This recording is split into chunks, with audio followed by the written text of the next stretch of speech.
everybody, it's Christy from Christy's Beautiful Life, and I'm here to do Lift and Sketch with Rachel and Christy. And this month, this is the sketch that we picked. You should see it in the beginning of my intro here, but I just wanted to kind of go through it with you. I got to pick this sketch.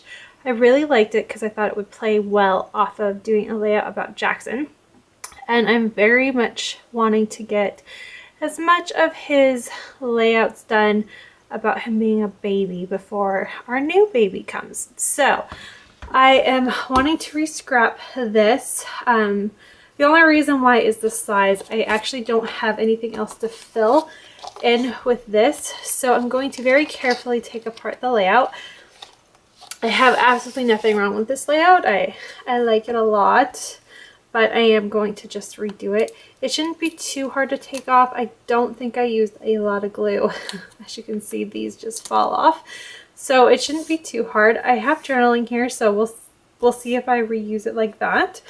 And I'm just going to very, very carefully just take it apart and then scrap it using that scrap lift.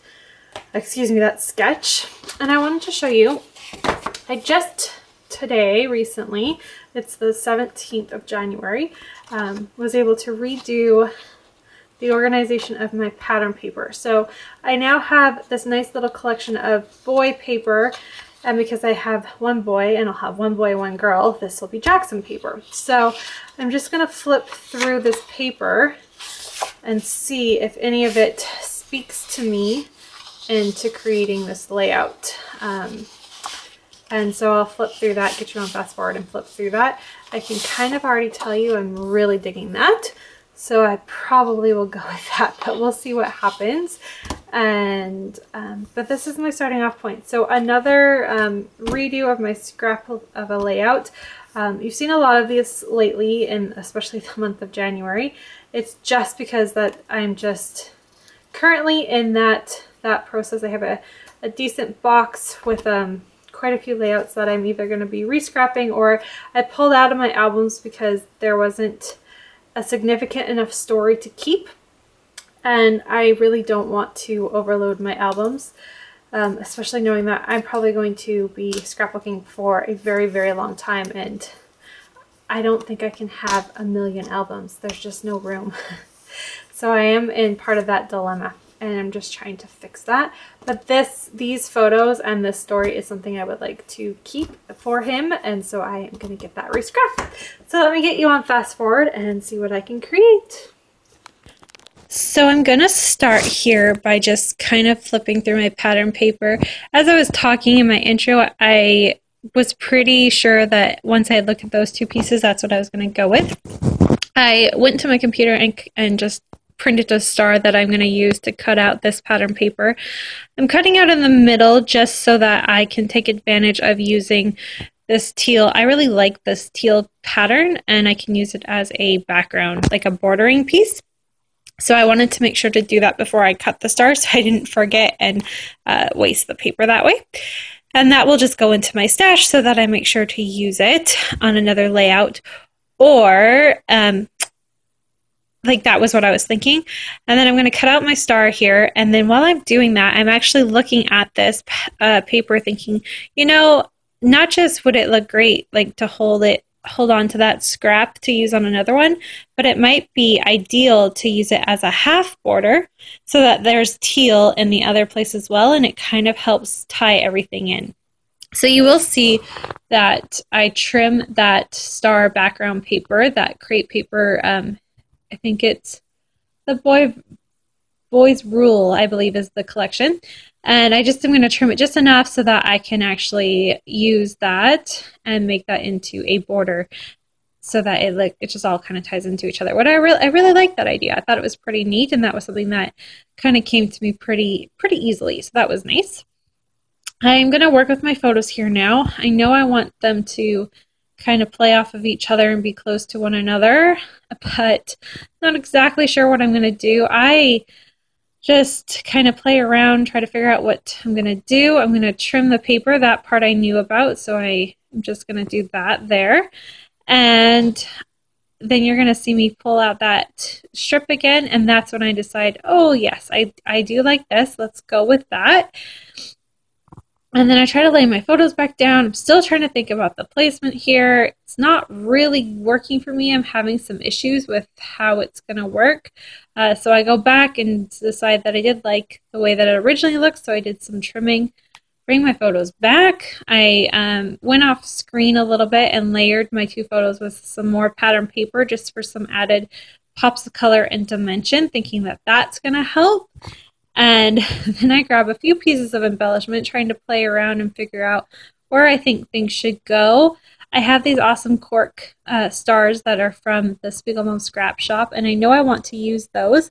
Use as many stars as I can because this is a star layout, and I don't use stars very often on my layouts. So you can see I'm struggling. I'm tapping my fingers. I'm just all over the place, not really sure how to make this work. So I'm like, well, not loving that. Let's turn it around. I had already pre-taped my photos thinking that's where they were going to go. So that kind of made things a little bit interesting. And I'm just trying to figure out where I think everything should go. I'm kind of liking this. I pull out a couple clouds because he's dreaming, he's sleeping. So I thought that was quite fitting. I'm now starting to like this idea of the clouds and the stars together and making a cluster. So that's kind of going there. And I know that I'm thinking my title should probably go down at the bottom down here. And it's going to use these awesome gold thickers that I own. And I'm going to title this Dream On. And it's going to be hashtag Dream On. So I'm kind of knowing that that's kind of where I'm going to do that. And that's going to be a visual triangle. And from there, I am completely stuck. So I'm going to come live with you and kind of talk about this issue that I'm having. And you can see my final solution to it as well, because this was a real struggle of a layout for me. And I just wanted to kind of help show you how that went about. Hey everyone, so I want to be really transparent right now. I'm having a really hard time with how I'm going to finish off this layout. So I don't know. I picked this sketch and was so excited to use it, and I'm just stuck. I like the elements and where I place them now. This star is throwing me off a little bit, but I like it clustered with the cloud and the cork. But now I'm stuck. I don't know what to do. This star isn't really popping off the page very well, and I don't know. I don't know what other elements to add. I've got my triangular effect, so I'm happy with that. I am a very much a visual triangle type scrapbooker. I have to have triangles in my layouts, or to me, just in my own personal eye, when I look at things, it looks off to me.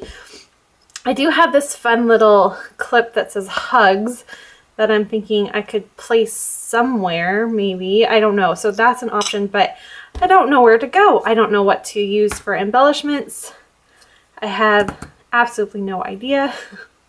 And I just wanted to be really honest with you to show you that even though you watch videos of all of us doing scrapbook layouts, and sometimes I'm sure it seems like it comes really easy to us, it doesn't.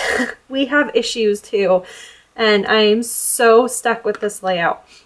So I'll get you back on fast forward so you can see what I end up coming up with, but it's currently Thursday, and this layout is actually supposed to be posted on Saturday, and this is as far as I've gotten. This is not, I don't like this. I like to be done and have it photographed and ready to go, and I don't have it like that. So I like my title.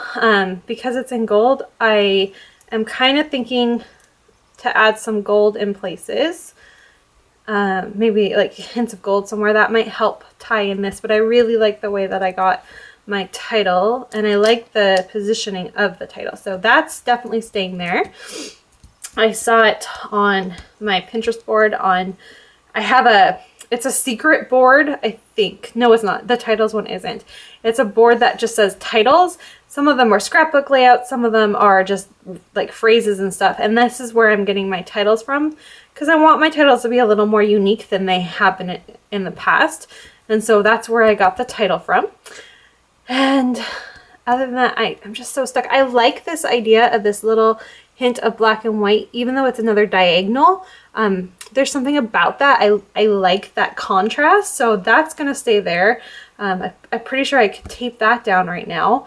And I do like where these have been placed, because like I said, it does the visual triangle, but I don't know. I think I'm going to send this picture to some of my scrappy gals that I talked to online and see what their suggestions are, because I'm so stuck.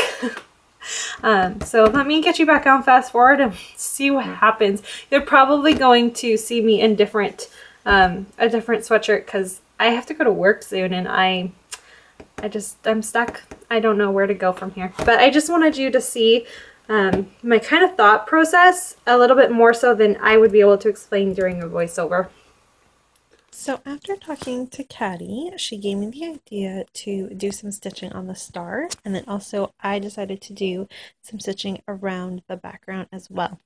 And I really liked this. It helped kind of make the star feel like it had a home versus just floating there like it was. And then I'm just going to put my photos back down. They're going to be in the same place, and the elements that I had on the layout are going to go exactly where they were to begin with as well. So that big star goes there because it kind of hides the fact that I had a remote in the photo that just didn't need to be there. And then the clouds are going to go back in their spot as well. And of course, that's where I got unstuck. So I went and grabbed a few more things. I'm going to add 2 gold stars, one to each cluster there, to help bring out the gold from my title. And I will also end up I realized I forgot the hashtag, so you see me just re-put that there. And I grabbed some of my frames here, thinking to add some more gold. What I end up picking though is this white one that has the little gold flecks on it, so that it helps kind of just lighten up the layout and make it still more of a soft layout. I'm going to add just those couple little layers there as well. And really, I'm so happy with the way this is. This is so much better. Just even that little bit of extra just helped a lot. So talking to my scrappy friends was definitely worth it, and I highly recommend that if you ever get stuck. I am going to place that dream onto that frame there. So it says dream in 3 different places. Not something I normally do, but I do like the way that that turns out as well. And then I just kind of look at it for a little bit, and what's going to happen is I'm going to come back live with you, share with you my final thoughts on this layout, and kind of wrap everything up. So just hang tight, and I will come back live for the final thoughts. So here's the finished layout, and I am so happy with it. I'm so excited that it turned out, because like I said, I was really struggling with it, and now I really, really love it. So you saw me just place my elements. So very simply embellish, right? Like really, I only have these 2 clusters here and this tiny little bit that I added with the frame. I added a little hugs little tab here and a little tiny bit here. Super simply embellished. But what I think it helps is it helps the fact that I use kind of a darker, busy pattern paper, more so than what I normally use. And then it also helps bring out the fact that this is a star, and you can see that. And your eye goes to the photos and the title. And then I love how I did this journaling. I was very impressed with myself for thinking of it. I had this tiny little bit of this frame left over, and I've kind of been like, oh, what am I gonna do with it? This gold is very sparkly, and I wasn't really sure. But as I was looking, I'm like, hey, and it's an off cut. This is smaller than this side. But I was looking at this little strip border that I had used, and I'm like, that would work really well. And so I just used a Project Life card. Oops, sorry. A Project Life card, trimmed it to fit. I kind of made sure that you could still see the green all the way. I liked that idea. And you can see a little bit of the stitching still. And then I just rewrote my journaling. Remember, this is a redo layout, so I just simply took the basis of this journaling. It's not all in there. I took a few parts out that were really not that important, and I rewrote my journaling. Handwritten, which I prefer over typed. I don't love my handwriting, but I like it on my layouts so that there's the documentation of me doing that. I added the date there, and I don't know, I'm really pleased with it. I thank Caddy so much for the idea of stitching. I love stitching. I don't know why that didn't even come to mind, but I love it. So I did the plain stitching for the star itself so I could bend up the corners and have a little bit of dimension. And then I really like to do the zigzag or cross, whatever you want to call it, stitching when it's two patterns connecting. I think that that's kind of a neat look. So there you have it, my finished layout, and I hope you kind of enjoyed seeing me, not seeing me struggle necessarily, but seeing how I got through my struggle. And I hope that that helps you in any way. If you ever have an issue and you just don't know where to go with your layout, I highly recommend, if you have a scrappy friend, if you're on a Facebook group, Victoria Marie Facebook group, the 15 Minutes to Scrap, which is the Spiegel Mom Scraps one, anything like that. Get on there, post your photo, post where you're at, and just say help. You have to be willing to take a tiny bit of criticism sometimes. Sometimes it's something that you just need to be like, someone might mention like, well, did you think about adding this here because you're missing it, or there might be too much of something. So as long as you can take that positive criticism, it's a great way to go, and then you can turn it into a layout that it's really neat and you'll fall in love with it. So that's it. Again, thank you. I apologize that this is a little bit of a longer video. Check out Rachel's take for this layout, excuse me, for this sketch, and we will be back in February with 2 more episodes. Bye everyone.